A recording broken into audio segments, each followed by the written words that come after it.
What's up, everybody? So, getting into this episode of General Hospital, I want to start with Nina, that dingbat.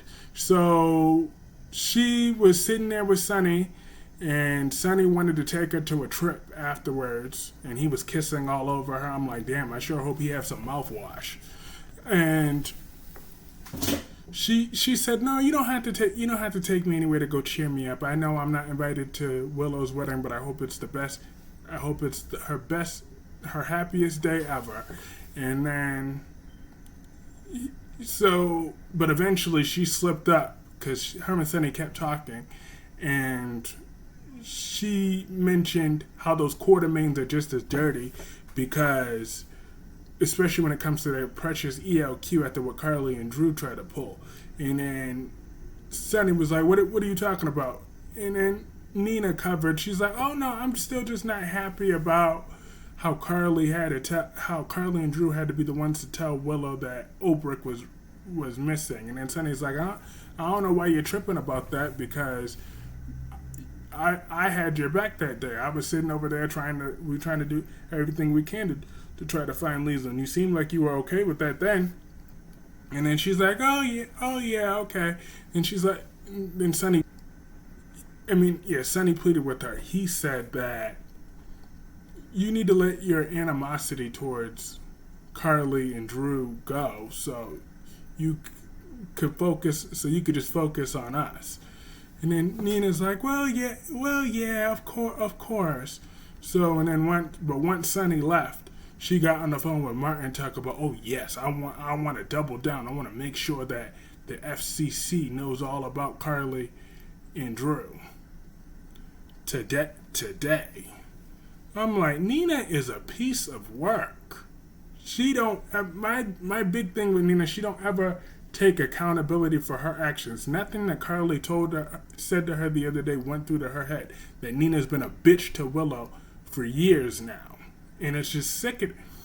It's just sickening watching her now. Now she want to turn Carly in all over this. But don't get it twisted.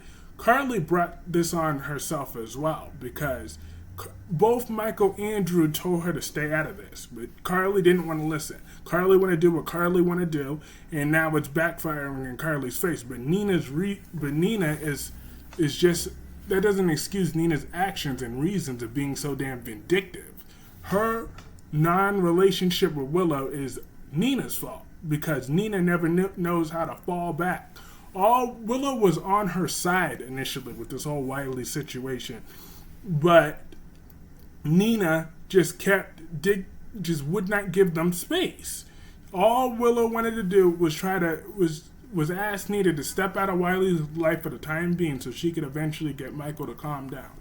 But Nina didn't want to hear that, so she declared war on that girl. She went right back to being nasty to her, and she was nasty to her with this whole Charlotte thing. So you think, and way before she found out that they were mother and daughter, Willow made it clear to her that DNA does not change much for Willow.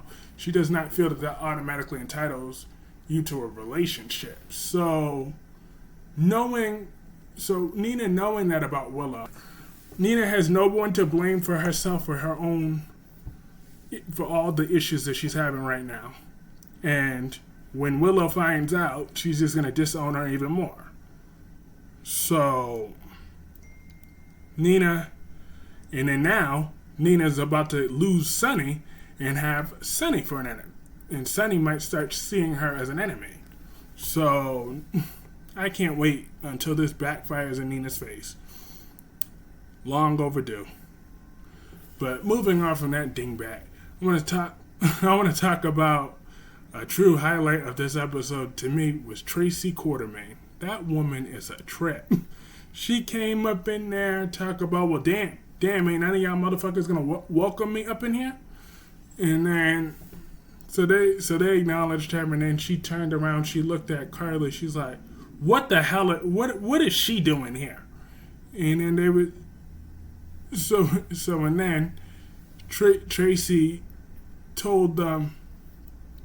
was telling them about how she saved Ethan's life, and She's talking about, yep, I was out here trying to save Luke's son while you people are in here entertaining AJ's worst mistake. And then Michael's like, you mean my mother?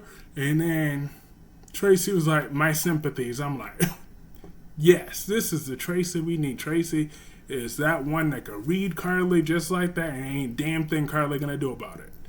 And it was just funny watching that. But then Tracy couldn't just leave that alone, and then she's like, oh yeah, well remarriages run in Michael's family. I don't know how many times Carly said I do to Sonny only to say I don't in divorce. And then that's when they all threw up all of Tracy's ex-husbands in her face, talking about her 6 failed marriages. So Tracy's like, all right, I had enough of this. So that was a fun scene. And then Brooklyn pulled Tracy to the side. She wanted to thank Tracy because how Chase got his job back was because Tracy pulled some strings. But I hope that Chase is grateful when he finds out about it and he don't go back to acting like a little bitch. Because I'm done with this Brooklyn and Chase will they won't they story. Just get them back together or split them up for good. But I don't want to hear him whining, oh, I didn't get my badge back on my own marriage because you had to go lie and manipulate. You had to go manipulate and then you lied to me. I don't want to hear that bullshit. You better just say thank you and give her a hug. I'm just saying. Don't nobody have time for that bullshit. And yeah. So Diane, she's a sassy little thing. I don't blame her at all. So Diane and Robert were bonding a little bit, spending a little time together. They were about to kiss again, and then Holly came barging in. Diane did not appreciate that shit, and she made it clear too. So of course Holly caught her up to speed on everything, but Diane still had a little bit of an attitude, and I don't blame Diane. Because Robert just walked right past Diane to get to Holly like Diane ain't there. Like the gorgeous Diane there. You should have been like, excuse me, Diane, 1 minute. But nope, he just pushed right past her to go get him some Holly. I'm like, you don't treat the Queen Diane like that. What's wrong with you, Robert? Robert gonna have some begging to do to get his second date with Diane. Diane like flowers, she like diamonds, she like all of it. She like designer. So Robert, you better do right by Diane. She ain't playing that. Cause she ain't.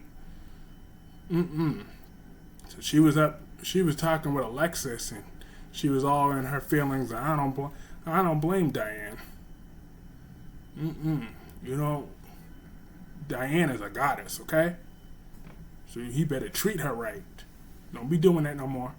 And speaking of Alexis, she also had a little boring ass scene with Anna. I'm not gonna lie, that was the most boring part of this whole episode.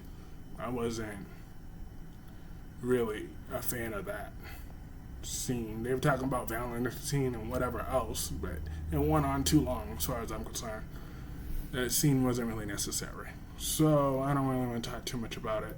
And then with Wiley, so Willow was sitting there talking with Wiley, who I still hate that name to this day. Why couldn't they just at least call him Riley with an R, or William, or Jonah? Those are much better names, but Wiley sounds like vomiting.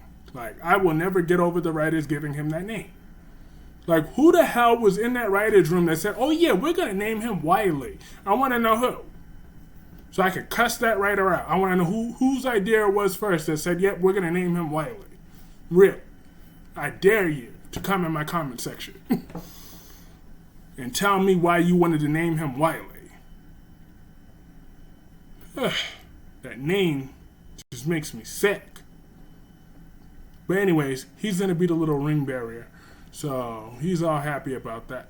He'll happily accept that. So he went running upstairs. And when Carly came in, she told Willow about Drew not being able to make it. And then Willow had her little dramatic moments. You know how Willow is. She loved to play the martyr. She was like, "Oh no, I don't want Drew out there risking his life for little old me. Oh no, you gotta go get him. You gotta go get him back. No, I don't want him to get involved in this." So, Drew's already gone, anyways. So he's on. It's about time that Drew found himself useful in this storyline. But since Drew can't make it, Willow's gonna have Carly walk her down the aisle. So there's that. I don't feel not one bit bad for Nina at all. So be it, Nina. Get over it. I don't like Nina. So, but moving on. Moving on from that, but Willow, when Michael came back, Willow's like, "Oh, well, I sure hope nothing happens to Drew when he's out there, because I know Carly is so in love with him." Yeah, right. If Jason came through that door right now, she would drop Drew like a hot potato so fast. So please, she's so in love with Drew. Get the hell out of here. They have no chemistry at all. I mean, not even a little bit. Yeah. Like, I think Michael and Willow was bad, but Carly and Drew might be even worse. Oof, I can't wait until the day they break up. But, yeah.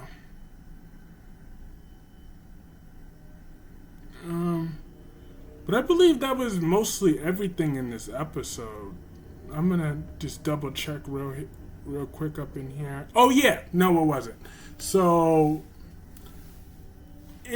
Holly goes to meet with Anna, and she apologized and explained everything to her. And Anna, of course, instantly forgave Holly. And Holly was still trying to blame herself for everything, but Anna's like, "Look, I was the victim here, so therefore I get to decide who I want to blame or not. I don't blame you. I know it was Victor's creepy old ass that pushed you to that. So I don't want to hear any more of this from you blaming yourself. I'm good. We're good. We settled what we needed to settle, so we're good. We're good now. Let it go." Which I'm happy about that, because I didn't want to hear that scene not one more minute. And then she was trying to fill them in about how. But Holly did fill them in about what Victor's plan was to wipe out the population. So they brought up to speed about that. So that's what that scene accomplished.